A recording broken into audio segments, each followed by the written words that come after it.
Il n'a cessé de le marteler, la réconciliation du pays est son objectif prioritaire.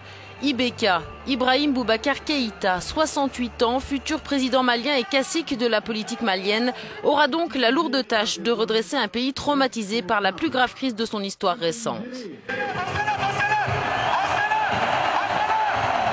22 mars 2012, le président élu Amadou Toumani Touré est renversé par un coup d'État.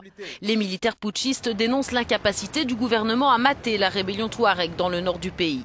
À l'époque, IBK s'abstient de critiquer ouvertement les mutins, contrairement à son rival Soumaïla Cissé. Les rebelles touaregs du MNLA et les milices islamistes profitent de ce putsch pour renforcer leur position et s'emparer des principales villes du nord du pays, Kidal, Gao et Tombouctou. Les rebelles touaregs seront évincés quelques mois plus tard par les islamistes liés à Al-Qaïda. Ces derniers, désireux d'imposer graduellement la charia dans la zone, commettront de nombreuses exactions sur les populations locales.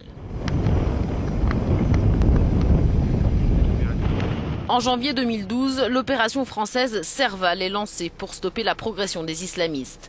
Aidés par des forces africaines, les soldats français réussiront en moins d'un mois à chasser en partie les groupes djihadistes du Nord, mais des éléments dits résiduels restent actifs et constituent toujours une menace. On voit un bras d'eau là, avec des villages de pêcheurs. Autre défi pour IBK, s'atteler aux négociations de paix avec les rebelles touaregs du MNLA.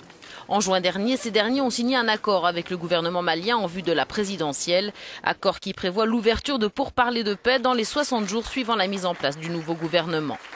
Enfin, IBK devra aussi lutter contre la corruption et reconstruire un pays exsangue. Ce conflit a poussé 500 000 personnes à fuir leur domicile, il a accentué la pauvreté et ravivé les haines entre les différentes communautés du pays.